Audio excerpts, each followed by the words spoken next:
called NTS Logistics, Nationwide Transport Services. We are a Fortune 5000 company, and they are nice enough to allow me to come and give these talks to you guys, and they actually sponsor me. So that's actually my only sponsor here. Everything else that I'm gonna recommend and I'm gonna talk about, it's my experiences in the 7 years that I've been using WordPress. Nobody has given me anything to talk about them or a company or anything like that, and I don't really sell anything. So at the end of the talk, we could connect via LinkedIn. We could talk to each other there. But yeah, let's get started. How many of you use WordPress? Because I know this isn't WordCamp, but okay, perfect. Everybody uses WordPress. How many of you have been hacked because of using WordPress? Okay, so just us three. It's inevitable. Yeah. If you run enough sites, it's going to happen eventually. Yes. Yeah. So we're gonna go over a few things to try to prevent that from everybody here happening, and hoping to get those scans down. All right. So again, my name is Manuel Alvarado. I came all the way from Miami. Have you guys ever been to Miami? Yeah. No? Yeah. All right. Nice. And we came here to give the talk, try the buffalo sauce. I hear we get the watered down version of it down there. So I'm looking forward to trying. We tried to get it last night, but it was a little too late. So we got recommended. What was it? Anchor Bar. Anchor Bar. So there's mixed reviews, but yeah. We did Gabriel's Gate last night. Yeah. Okay. Very good way. Yes. Where are you guys from? Over Scranton. Yeah. Scranton. Okay. Oh, okay. Nice. Gabe's Gate is like 3 blocks away from Anchor Bar. I definitely suggest Anchor Bar. Yeah. Yeah. Okay. Gabe's is better. All right. the two. Nice. People recommend Anchor Bar because it's the original. Okay. Duff's perfected it. We did get that. Yeah. All right. So again, my previous experience is getting hacked. We hacked a couple times. The first time I got hacked was because I was using I was doing a little freelancing, and to save a little money, instead of having different cPanels for each website, I had everything on one cPanel.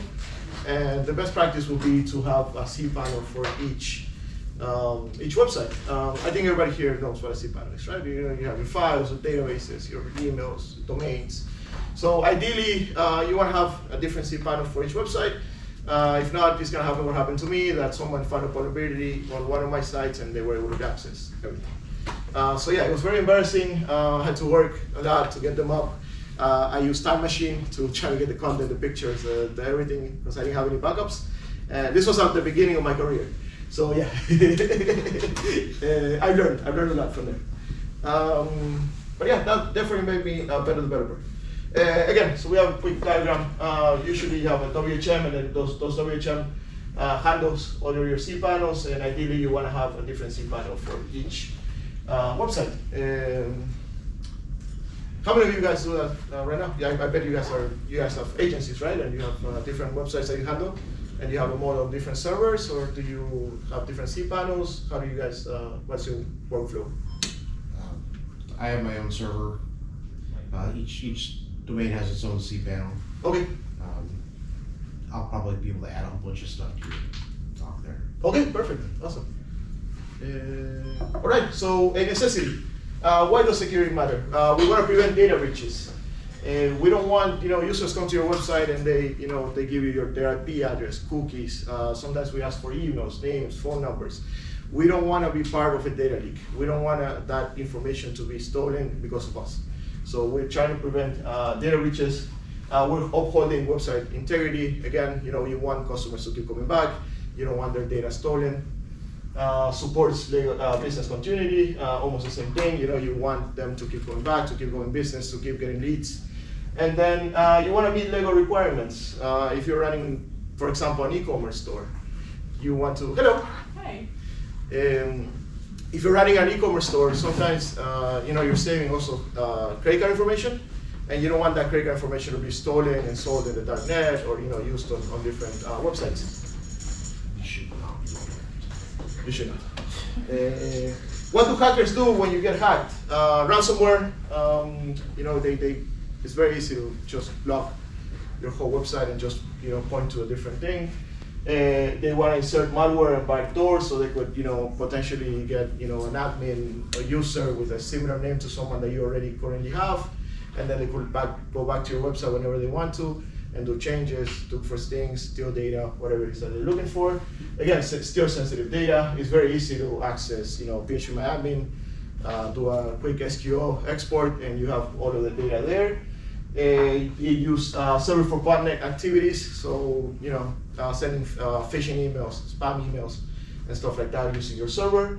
They want to deface the website, and SEO spam. Has anybody here been ever attacked by an SEO spam? Yeah, all right. Yeah, actually. Yeah. So it's they put a hacker will compromise your website, and they'll put backlinks to malicious things. They will create content so that when someone Googles your company, instead of going to your company, they go to something like Viagra, Cialis, casinos, Chinese websites.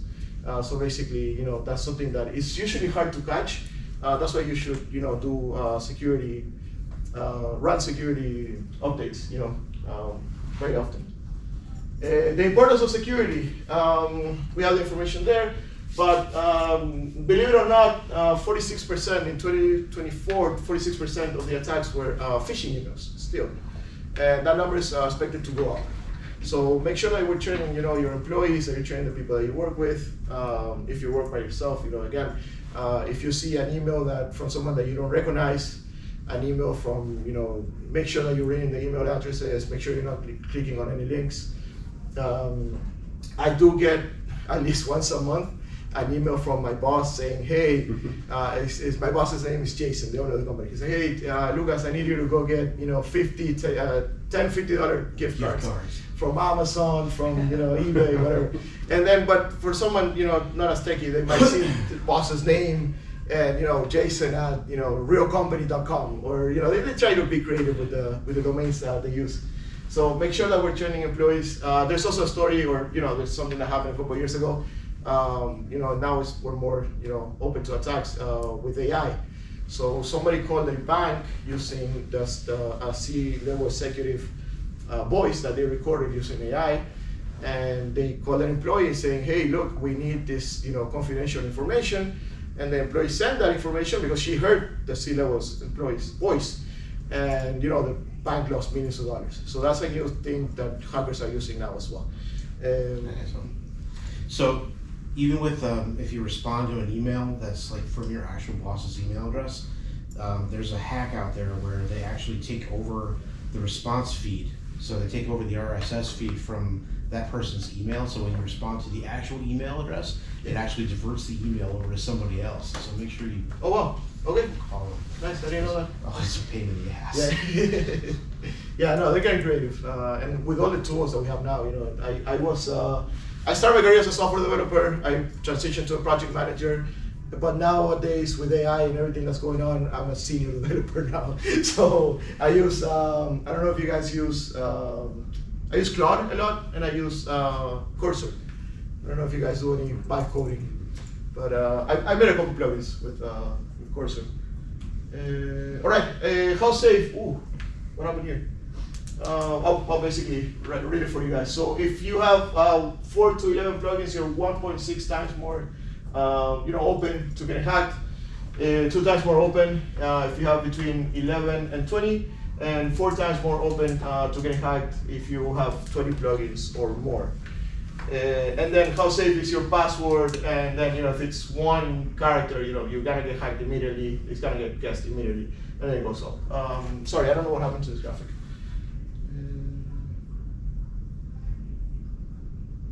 But I'll show the slides, and you guys could download it. Common vulnerabilities.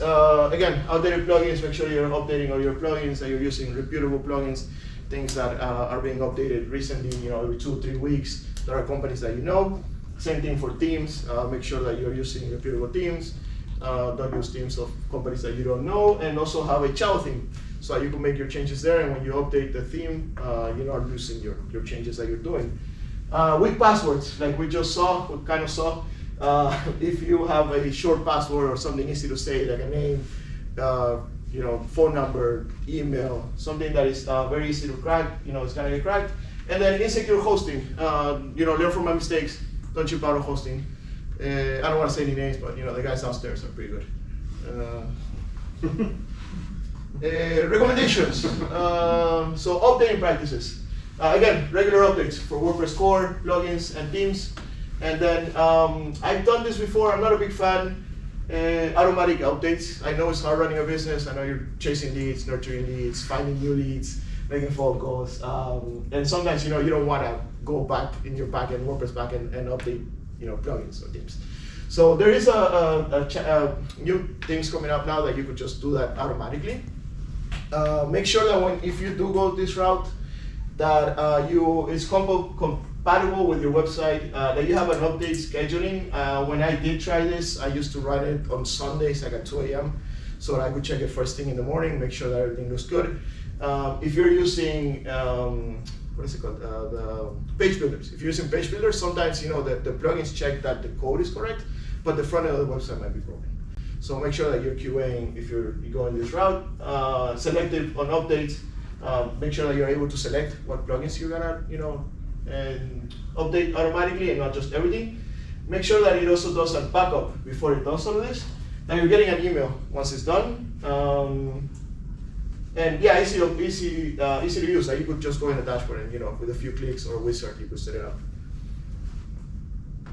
Implement the security plugins. How many of you guys have a security plugin?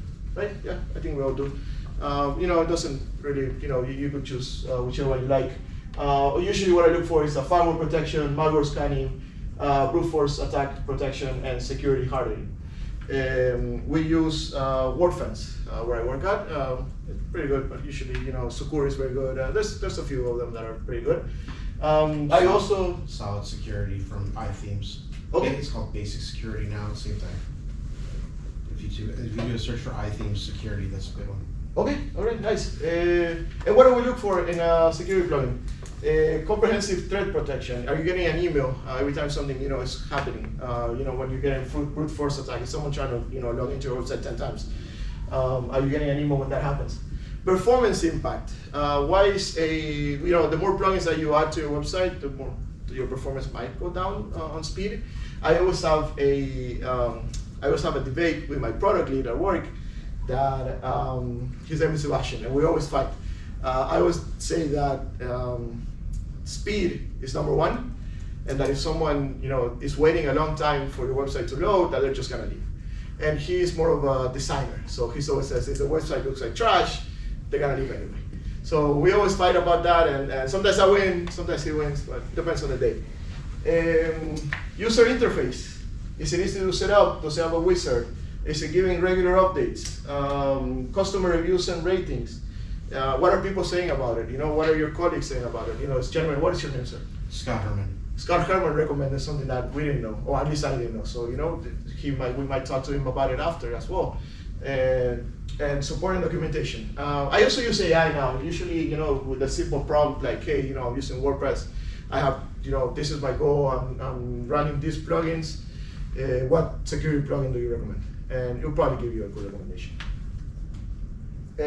I don't have time to go through most of this, but I guess I will go through this first line. Change your default admin username, so don't have admin and then your password, or your name and your password, and or username and password. Try to have something a little more creative. High WP version, you could do this pretty simple on your functions.php. It's just a line of code, and you're hiding what version you're running of WordPress. This makes it a little more difficult for a hacker to know which version you're using. If you're using 6.7, 6.8, maybe they know a vulnerability on 6.7, but you don't want to hide what version you're using, so that they we don't make it easy for them. Disable file anything. Again, simple PHP script. You disable it disables the theme editing on the dashboard, and you could only access it to FTP. Salting keys in WordPress. Salt keys, you could get a quick plugin, or you could do it yourself, and then it logs out users every day, every week, every month, every quarter, whichever one you prefer. Disable PHP file execution. The folders, some folders need 777 security, some don't. So make sure that you have access to the correct folders. Limiting login attempts, I usually keep it between 3 and 5 per hour. Two-factor authorization, I think we should have this not just for WordPress, but for everything, banks, everything else. And then change the WordPress database prefix. So WordPress out of the box comes with 12 tables. They all start with WP underscore. It's good practice to change that WP underscore to something else so that if someone's trying to do an SQL injection, they don't know your prefix. Regular backups and monitoring. I learned from my mistakes. I do now backups every day. Again, the guys downstairs do a backup every day for you. We have that. I also download it from time to time. I use Loco.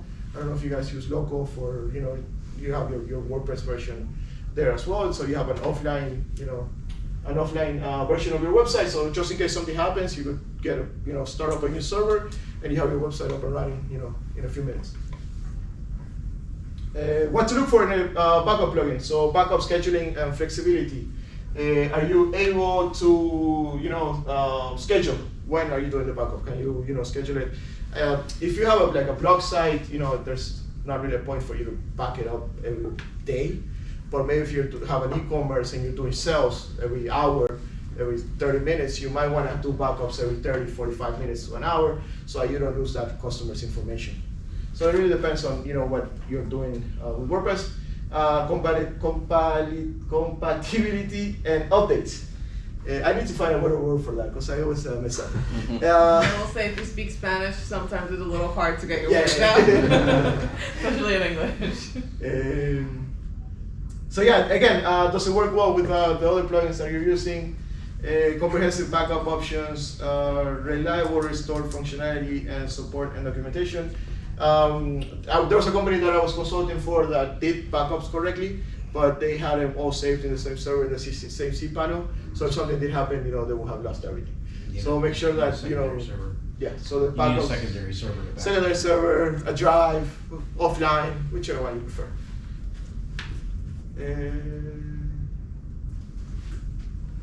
Could it be because I'm not connected to the internet? Might have been what that pop-up was. Let's see.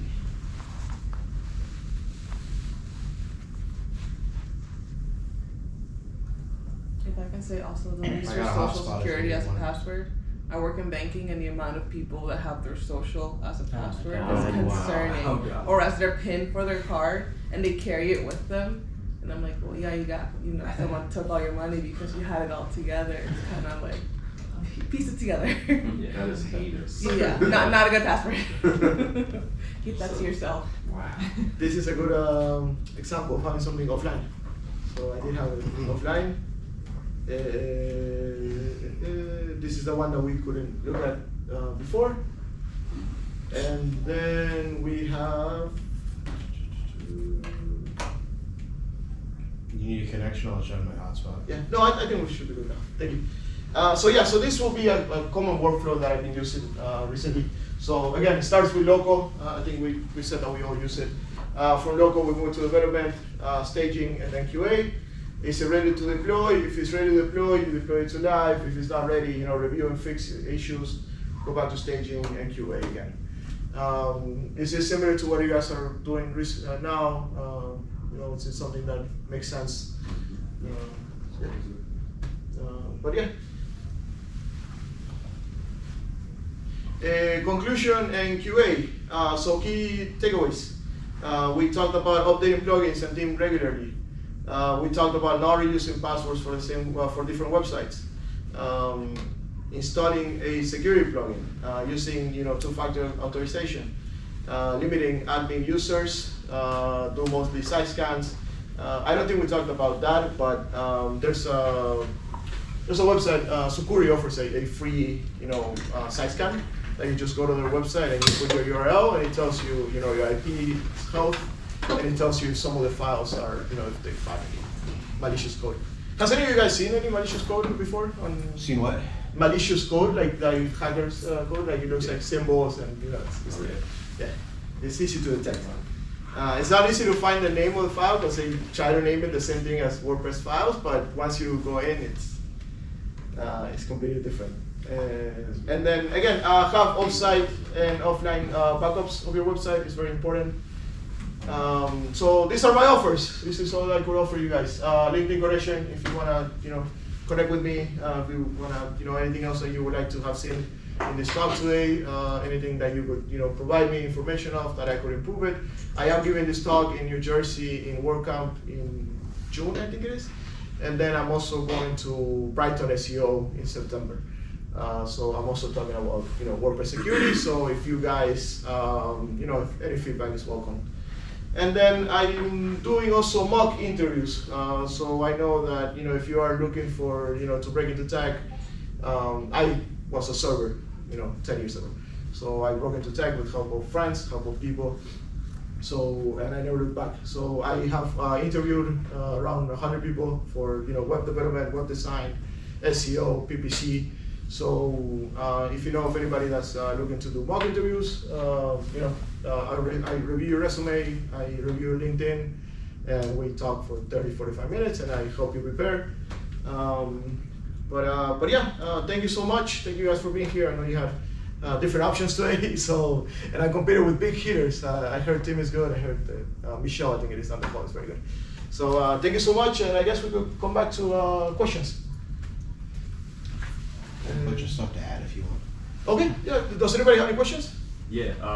How big of a pain in the ass is it to change your database table prefixes? Because that's something I not want to touch normally. Yeah. And is there a good cost benefit analysis?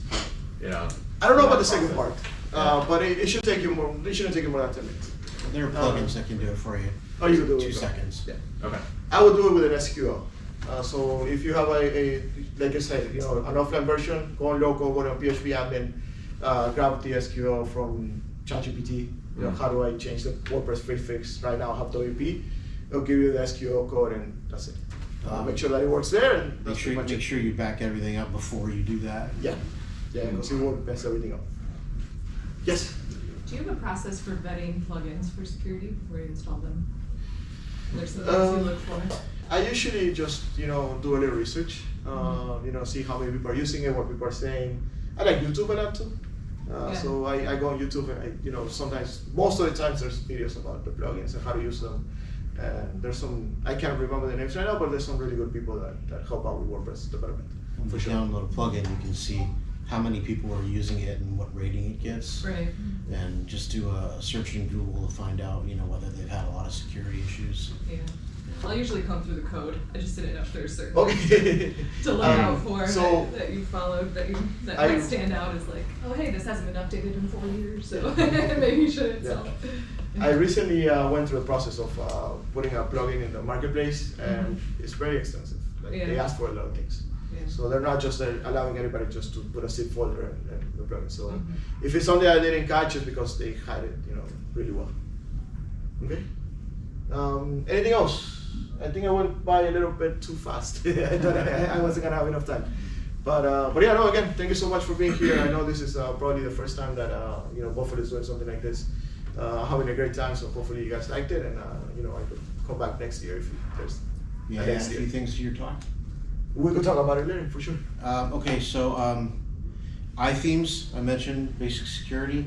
They also have a newsletter that they send you weekly that gives a list of some of the all the plugins that are on the marketplace, which ones have been hacked. So you can look through the list and see if you're using any of those. It's a good thing to have to be alerted to something before it gets hacked. You don't want to be that low-hanging fruit that gets plucked whenever there's an update or a security hole. If you're using Control Panel and WHM, there's a WP Toolkit that's part of that, and that will also tell you what plugins need to be updated in a dashboard where you can just go look at all of your different sites that you manage and what plugins need to be updated. I don't jump on stuff unless it's a security issue, but it'll give you an overall picture. Also with cPanel, WHM is an add-on called Immunify AV, and that also will give you reports on hacked plugins. It'll actually show you which sites that you have if they've been hacked, and what you need to do about it. Gives you some more information. And if there's a vulnerable plugin on your server, it'll alert you, this is a vulnerable plugin, go patch it immediately. Okay. So it gives you some nice updates. Also, you mentioned security. Yeah. If your site does get hacked and you're in a situation where you can't just roll it back to the day before and then update your stuff, sometimes you gotta deal with cleaning a site. And Security offers a subscription service where, depending on what your needs are, if it's 1 site, 10 sites, whatever, they'll actually go in there and clean it for you. So for the aftermath after you've been hacked, you know, pass that right on to the customer if they've chosen to use a theme that's not secure, or, you know, something that you didn't recommend. But you can go in there and they'll have them clean it for you, and they'll give you good feedback as to what was going on. Okay. Also with cPanel, there's the security firewall that's built into cPanel called CSF, and you can have it so that it blocks people with a certain number of like failed attempts to SSH into the server. You can block a lot of malicious attempts to gain access to your server like that, and restrict what services and ports are available for people to come in on your server. And lastly is mod SSL, which is a little bit more complicated. I'll give you an example. Recently, I had hackers knocking on the door constantly. They didn't get in, but I could see in the logs they were going through each and every domain on my server, because that's public. You know what domains are on a server, and just trying all the known hacks, trying to get into WordPress sites with known security holes. Now, I patched my stuff they're not going to get in, but what it was doing was spiking the load, because it's a dynamic denial of service attack. They're knocking on the door constantly, and that's causing PHP, FPM requests, and it's just putting a lot of load on the server when you get these attacks coming from all kinds of different sites. So what I did with my really sharp sysadmin guys, we crafted some mod SSL rules. I could see they were looking through a lot of WordPress stuff. I got a few sites on my server that aren't WordPress. Okay. So we set it up so that if they're looking for any WP resources on a non-WordPress site, it'll immediately block out their IP address. Okay. Load on the server dropped from 14 down to 2. Nice. Yeah. So there's a lot you can do, but it's not a one-stop shop for security. There's a lot of different moving parts. Yeah, no, definitely. They are getting creative, and we have to keep an eye on it. Anything else? Yes, sir. Yeah, so you mentioned near the beginning that you should have a cPanel per domain. So if you are actually handling a lot of domains and on a single VPS to like sort of share the burden of hosting those sites, is it really an imperative to set up a cPanel on that per site, or should we just continue to use the command line for all application management? Like, is it? That's a very good question. This is what I recommend. I recommend that you have the cPanel for each one. I think this gentleman recommends the same thing. Yeah, that way when you get hacked, you only have to restore the one. Yeah. You don't have to deal with everything. Is there any overhead though to like setting up cPanels per domain? The pricing is about $10-15 each a month. So you have how does that stack if you have like say 20 domains per VPS? Yeah. Does that stack a lot, or do they kind of like have a good? They have some pricing models. They have different pricing models, but yeah, it could get a little pricey. Okay. But you're putting a price on security. So Yeah. So if you're doing a lot of VPSs, you might consider having your own servers instead. You can get a managed server instead of doing a VPS, because when you're on a VPS, you're on a shared server with other people, and you're sort of at the mercy of other people getting hacked too, and their lack security affecting you. If they're putting a lot of load on the server, it's going to affect you. So it may not be anything that's on your particular VPS. It may be affecting you because somebody is on the same server as you and they've gotten hacked. So having a dedicated managed server gives That's you, what we got actually. yeah. which you manifest which company you use? Right now we're using a mix of DigitalOcean and AWS. Okay, depending on alright. Scale. So. How's your experience with DigitalOcean? currently I'm upset with them, but Okay. they're pretty good. They're pretty good for most cases. Like, you know, the servers are stable. Like, you know, they do limit connections per second. Like, it's 5,000, but I mean, which is pretty high, you know. But we have run into like, you know, spending into like load balancing stuff. But the price model is really pretty fair. Okay. So, I'll give a shout out to Colo Crossing here in Buffalo. yeah, you mentioned that earlier. Yeah. They do a fantastic job for me. I've worked with a lot of companies over the years and had my own servers, and before I was dealing with managed server environments, and I found that they're really good. They tell you when they're going to do stuff in their systems that might affect you. They're, you know, reasonably priced. They give great service when there's something a problem. That's cool. So that's what I recommend. Yeah. I'll share a quick story of something that happened to us recently. Not on a WordPress website, but you know, similar to what you're talking about. We have a VPS dedicated server on that company that starts with you know, and that. And the server reached, you know, end of life, and they didn't tell us about it. Oh. So we had to quickly, you know, try to see how we could. I had to quickly FTP and download everything and set up a new server with DigitalOcean. Yeah. Yeah, it was a horrible experience. I have horrible experiences with them. I Something we could tell you some more stories. Yeah, it's just terrible. One of the security things we like, it always drives me crazy is like all the DB information is just in WP config. Like if you get server access, you've got the DB information for every whatever site that's on there. But with AWS, like we've been implementing Secrets Manager for more of our enterprise tier stuff, and like that being like we can obfuscate out every single piece of that information, which is such a relief to me. Like Nice. it just makes me feel really good. Like just having that set up, and it rotates keys on like you can set it up to hourly or daily, so like your DB pass is just automatically changed. It's never the same thing, and like it does make manual management a little bit more frustrating. Like to get into the DB yourself, you have to drop in a Secrets Manager, kind of go through a couple more hoops, but like the peace of mind of having that just like completely obfuscated out. It's just a variable sitting in your WP config that is just whatever. Like that's like super peace of mind building for me. No, definitely. It just feels like the worst thing ever to have DB name, DB user, DB pass, like just sitting, like full sequel, like everything's just sitting right there open. So It's not like object-oriented programming where you have everything different, you know, in different classes and private classes. Everything is just there. Yeah. So it's very easy to access. Yeah. And I feel like you guys have created teams and plugins and stuff.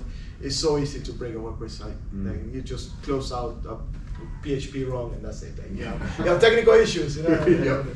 So, but yeah, again, thank you guys so much. I hope you had, you know, learned a few things. And yeah, if you have any questions, you know, I'll be around.